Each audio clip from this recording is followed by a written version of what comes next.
check this one out, seriously. Our next photo in this tutorial is a good example of a phenomenal monochrome photography. This is a photo of mountain in color, so I'm going to change it to black and white using Silkypix developer's monochrome controller and various other tools. And I promise you, you can do that very quickly using those tools. It generally takes about 5 to 10 minutes, depends on your idea and your vision. So let's jump into it right now. And before I get into it, I request you, if you could subscribe to my channel and share the videos among other Silkypix Developer Studio Pro users. So first of all, I'm going to start with lens correction. That's what I always like to do. In this particular photo, I don't have to do that only because it's converted already in DNG, which is amazing. So my half job is done. So I don't need to worry about it too much. Only thing concerns me in this particular photo is the almost blown out sky. So I'm going to try to recover some of them. Color dodge HDR, slide it up, see what is going on. Maybe I pull down a little bit and then highlight. I recovered practically almost all my blown up sky. So it balanced with the actual mountain, which is our main subject. Changing the profile to monochrome. You don't have to do that. You can slide it down, the saturation, and it will turn into black and white, but I like to do this way. Checking the sky again, because when you change color, generally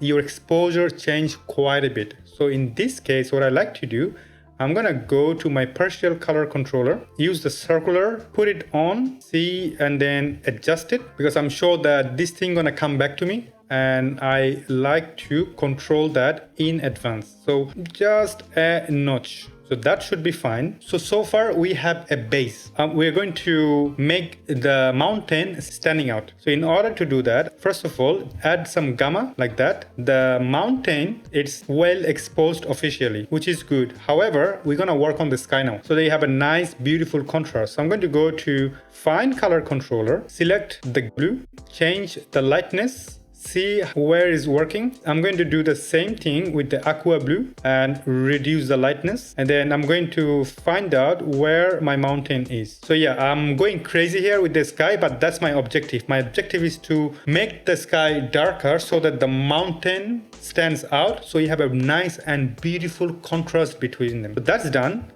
And then I'm going to go to the monochrome controller, then turn this one on, change develop as a monochrome. So I will uncheck it. I will turn on the color filter. As you can see, it gone red. So I'm going to go to the blue. I'm going to change the depth quite a bit. I'm going to play with my channel all over again. So I'm going to make the sky even more dark this time. So as you can see that the sky basically almost gone. However, I'm going to not go that crazy, maybe bring back just a little bit, just about there. That's fine. And now our job would be working with the foreground quite a bit. So what I can do, I can come back to my partial color controller and turn on partial control, flip it. As you see that it's working quite well.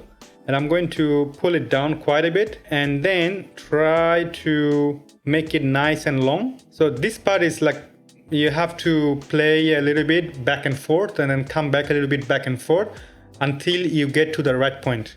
Now, I'm gonna add some contrast. So that's my step number one. Step number two would be, again, going back to my circular correction. Go to the darkest corner right there and add some more light. And make sure they are all connected together with the left and right. So you can clearly see it's working really well so far. We are looking good. So I'm gonna pull down the lightness quite a bit. So yeah, I mean, this is all about trial and error. Unfortunately, that's the game. But at the end of the day, you can get a beautiful photograph. We are already looking good. I'm going to show you before and after so that I can show you how far we have come. So that's our result. And that's our original photo. As you can clearly see, the photo has changed dramatically.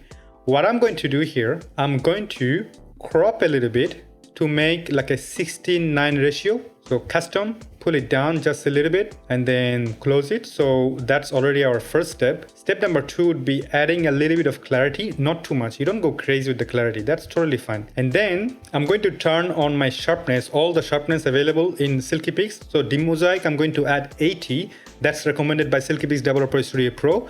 And then sharpness, I'm going to stick with default. In fact, in this case, because it's a fine art contrasty black and white, so I'm going to add a little bit more sharpness and change from natural sharp to pure detail. Noise reduction, I will let it as it is. But the last thing I like to do is to add a little bit of grain. So I'm going to take advantage of the effects and add noise and size a little bit. Just 5 is enough. So it has like a nice mood all about the photograph. And once it's done, as you can clearly see, my computer is running in the background. So I'm going to let the software do the work, let it render, and then I'll wait. At the final thing I like to do, I'm going to maybe reduce the lightness of the sky again. Same thing I'm gonna do with this one too, with the aqua blue. I would like to show you the before and after. You'll be genuinely pleasantly surprised the result, or how far we have come with this photograph. Open side by side, exact same photograph, put it on the side, shut down everything. I'm going to make sure that they are both moving exactly at the same time, and then I'm going to reset our edit because I have the ready version on the side, on the right hand side. Close all the panels. Check this one out, seriously. Our original raw file on our left and our final product on our right.